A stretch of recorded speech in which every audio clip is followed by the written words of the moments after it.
Hello दोस्तों, concise physics का class में आपका स्वागत है, जहां पे हम लोग बहुत ही सिंपल तरीके से फिजिक्स का डिस्कशन करते हैं। आज चैप्टर शुरू करेंगे करंट इलेक्ट्रिसिटी और पहला टॉपिक है करंट। पहले जान लेते हैं करंट क्या होता है। Current is nothing but the rate of flow of charge, यानी charge flowing per unit time. किसी वायर पे अगर करंट जा रहा है यानी उसके अंदर चार्ज फ्लो हो रहा है, तो किसी एक पर्टिकुलर जगह में हम लोग फोकस करेंगे उस वायर का और वहां पे नोट करेंगे कि एक सेकेंड में कितना चार्ज फ्लो हो रहा है। जनरली हम लोग क्या करते हैं, कुछ समय तक, मान लेते 5 मिनट तक हम लोग ऑब्जर्व किया कि इस जगह में कितना चार्ज पास हुआ। सपोज वहां पे 300 कूलम चार्ज पास हुआ, तो 300 डिवाइडेड बाई 5 मिनट्स यानी 300 सेकेंड। सो 300 बाई 300 1 हो जाएगा उसका करंट। तो करंट बराबर क्या हो जाएगा, charge by time, Q by T. इसका यूनिट क्या होगा, चार्ज का कूलम होता है और समय का सेकेंड होता है, इसीलिए इसका यूनिट होगा कूलम पर सेकेंड, और इसको हम लोग एम्पियर के नाम से भी जानते हैं, कैपिटल ए।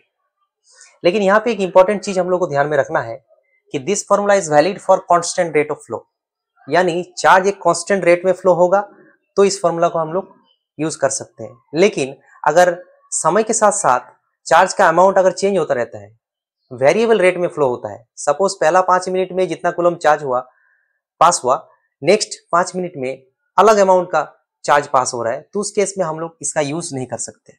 तब हम लोग को क्या यूज करना पड़ेगा, तब हम लोग इंस्टेंटेनियस करंट निकालेंगे, मतलब किसी भी एक पर्टिकुलर पॉइंट में करंट निकालेंगे, क्योंकि हर समय में करंट अलग अलग हो रहा है। तो उसका फॉर्मूला क्या होगा, I is equal to D Q by D T. Q का डिफरेंशिएट करना पड़ेगा। This formula is valid for variable rate of flow. यहाँ पे क्वेश्चन दिया है, the charge flowing through a wire with time is this. समय के साथ साथ चार्ज कितना फ्लो हो रहा है एक वायर में वो दिया हुआ है, इतना कूलम फ्लो हो रहा है। Find the current eight t = 3 second, मतलब जब t = 3 सेकेंड समय था उस समय में कितना करंट जा रहा था। तो हमको निकालना है इंस्टेंटेनियस करंट, I बराबर D Q by D T. यहाँ पे जो I निकलेगा वो I ब्रैकेट में T लिखना चाहिए, क्योंकि एक पर्टिकुलर टाइम में करंट निकल रहा है, अलग अलग टाइम में अलग अलग होगा। तो T के रेस्पेक्ट में Q का डिफरेंशिएट करेंगे, Q का वैल्यू डाल देंगे 4t² plus 3t plus 2। Differentiate करने से कितना आएगा, t² का डिफरेंशिएट 2t होता है, तो यहाँ पे हो जाएगा 8t, यहाँ पे हो जाएगा 3, t का डिफरेंशिएट 1 होगा और 2 कांस्टेंट नंबर है, उसका डिफरेंशिएशन 0 होता है। अब I का वैल्यू हमें निकालना है एट t = 3 सेकेंड, इसीलिए I ब्रैकेट में t = 3। तो राइट साइड में जो I का फॉर्मूला मिला वहां से हम लोग आसानी से करंट निकाल सकते हैं। 8 × 3 + 3 27 एम्पियर करंट मिल गया। सिमिलरली अगर हम लोग चार्ज निकालना चाहते हैं तो Q बराबर I × T हम लोग लिखेंगे। करंट अगर दिया है और चार्ज निकालना है तो इस फॉर्मूला को इस्तेमाल करेंगे। लेकिन अगर वेरिएबल रेट है तो उस केस में क्या करना पड़ेगा, चार्ज निकालने के लिए हमें करंट का इंटीग्रेशन करना पड़ेगा। इंटीग्रेशन और डिफरेंशिएशन ऑपोजिट प्रोसेस होता है। किसी भी चीज को डिफरेंशिएट करने के बाद जो आंसर मिलता है उसको इंटीग्रेट करने से वापस वही चीज मिल जाता है। तो चार्ज का डिफरेंशिएट करने से करंट मिल रहा है, तो करंट का इंटीग्रेशन करेंगे तो चार्ज मिलेगा। इस लॉजिक को हम लोग यहाँ पे लगाएंगे। नेक्स्ट टॉपिक है ड्रिफ्ट वेलोसिटी। ड्रिफ्ट वेलोसिटी को समझने से पहले हम लोग को ये समझना पड़ेगा कि मेटल्स के अंदर जो इलेक्ट्रॉन्स होता है वो कैसे मूव करते हैं। हमारे पास एक मेटेलिक कंडक्टर है, इसके अंदर क्या है, फ्री इलेक्ट्रॉन्स है, और ये फ्री इलेक्ट्रॉन्स थर्मल एनर्जी की वजह से रैंडमली ऑल पॉसिबल डायरेक्शन में मूव करते रहते हैं। और उसके अंदर जो लैटिस है, मतलब जो आयंस है, उसके साथ और आपस में हमेशा कोलाइड करते रहते हैं।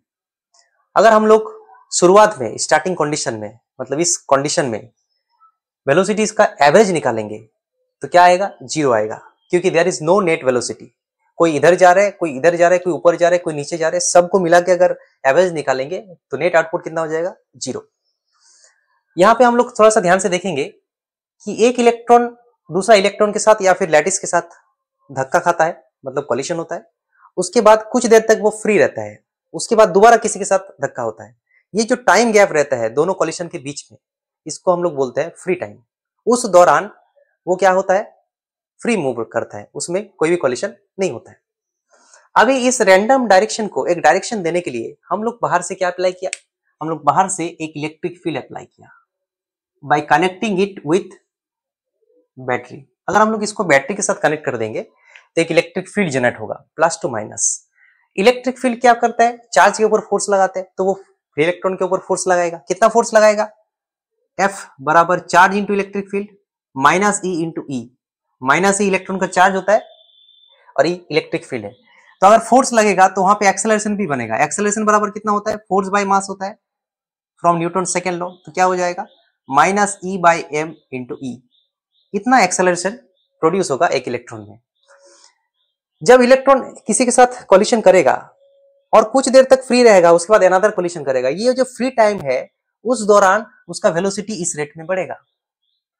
तो अगर हम लोग फाइनल वेलोसिटी को कैलकुलेट करते हैं सभी इलेक्ट्रॉन्स का और उसका एवरेज निकालते हैं तो हमें एक नेट आउटपुट मिलेगा। सो फाइनल वेलोसिटी अगर हम लोग लिखेंगे v1 वेक्टर, v मतलब फाइनल वेलोसिटी, u मतलब इनिशियल वेलोसिटी। तो फॉर्मूला क्या है? v is equal to u plus at, u1 plus a into time. अब टाइम क्या लिखेंगे? t1 मान लेते हैं, tau one. What is tau one? Tau one is the free time for the first electron, u1 is the initial velocity of the first electron and a is the acceleration of the electron। तो v1 मिल गया। Similarly v2 कितना निकलेगा? v2 बराबर u2 शुरुआत velocity plus acceleration into उसका free time tau 2। ऐसे करके हम लोग कैलकुलेट करेंगे। उसके बाद ये जो v मिला, फाइनल वेलोसिटी मिला, उस सभी को हम लोग एवरेज निकालेंगे।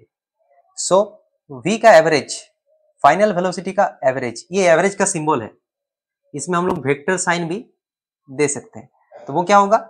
v1 vector plus v2 vector plus v3 vector, ऐसे करके सभी का जोड़ना पड़ेगा, vn vector divided by n।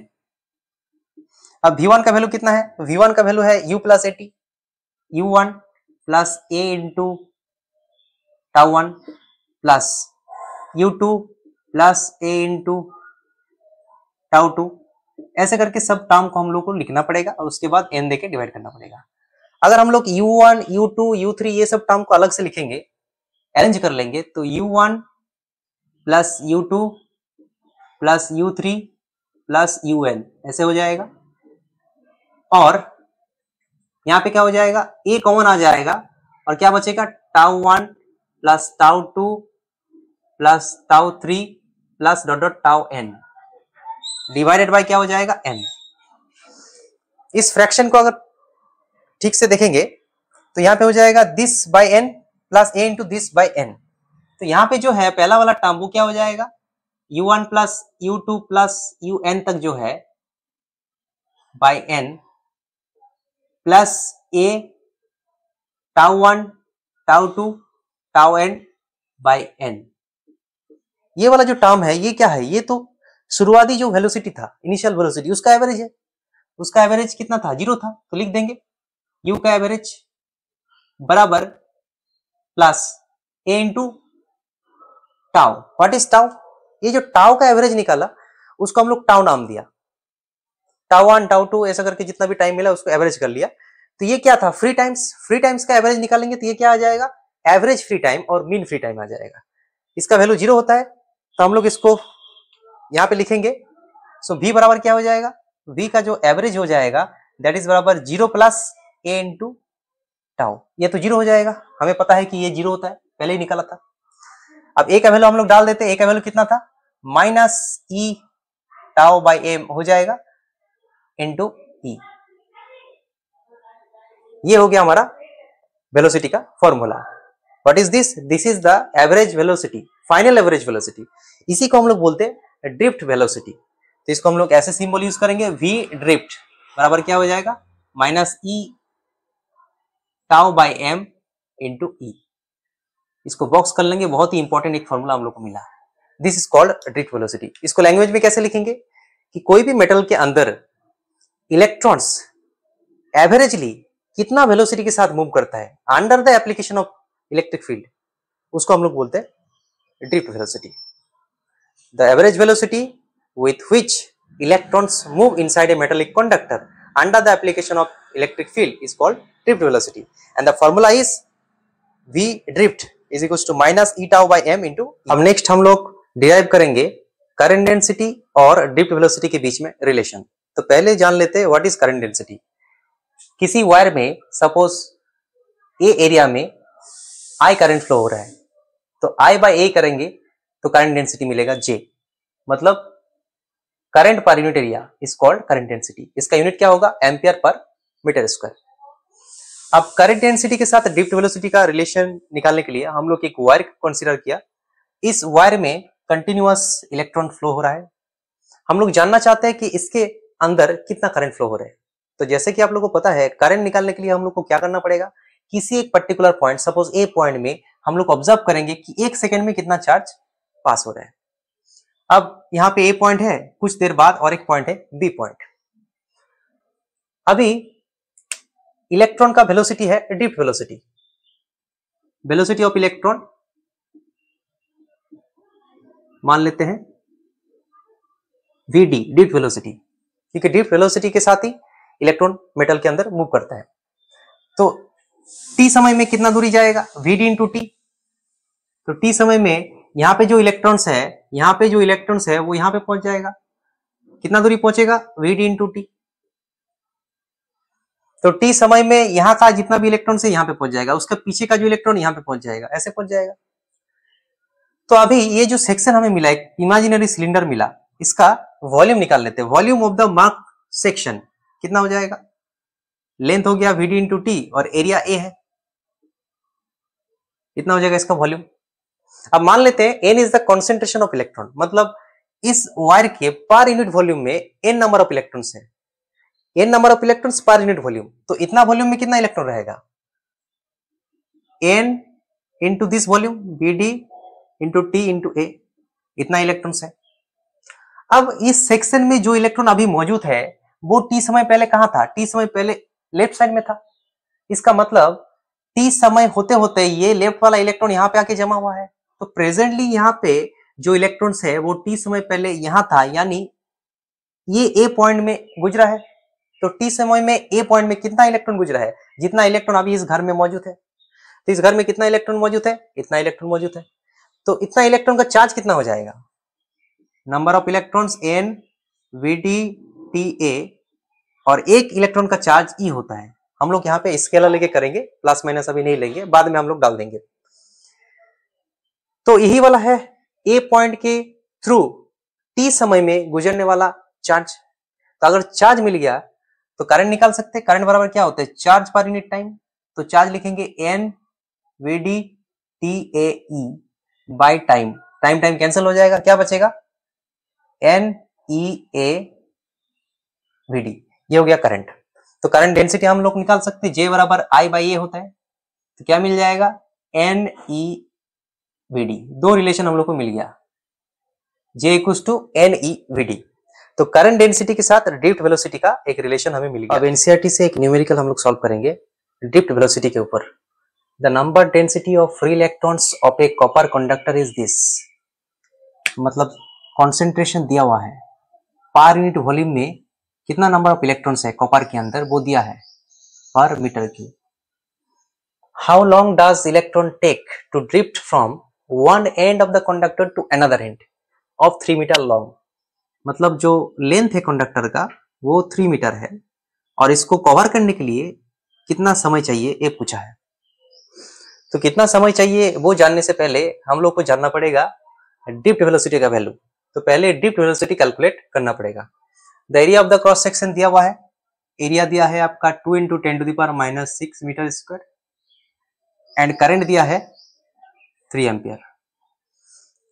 तो ड्रिफ्ट वेलोसिटी कैसे कैलकुलेट करेंगे, जैसे कि आप लोगों को मालूम है कि J बराबर n e vd, और अगर हम लोग करंट निकालेंगे, करंट बराबर J इंटू ए होता है, तो n e vd इंटू ए। तो vd बराबर क्या हो जाएगा, I by n e a। Current 3 ampere है, n का वैल्यू कितना है 8.5 10⁻28, इलेक्ट्रॉन का charge 1.6 10⁻⁻19 and area of cross section यहाँ पे दिया है 2 × 10⁻⁻6। तो ये लगभग आ जाएगा, ये दोनों को मल्टीपल करेंगे 27.2 आएगा, और पावर कितना हो जाएगा -25 और +28, तो 10⁻3। ये हो गया ड्रिफ्ट वेलोसिटी। अभी हमें टाइम चाहिए, तो टाइम बराबर क्या लिखेंगे, टाइम बराबर distance by velocity, so L by vd। L दिया हुआ है 3 मीटर, कंडक्टर का लेंथ दिया है, और यहाँ पे ड्रिफ्ट वेलोसिटी हम लोग निकालेंगे 3 ये ऊपर चला जाएगा 27.2 इंटू 10⁻³ कितना हो जाएगा 27.2 इंटू 10⁻³ सेकेंड। कितना समय लगेगा कंडक्टर का एक जगह से दूसरा जगह में, दूसरा एंड में जाने के लिए। तो पहले हम लोग डीप वेलोसिटी निकालेंगे, उसके बाद समय निकाल लेंगे।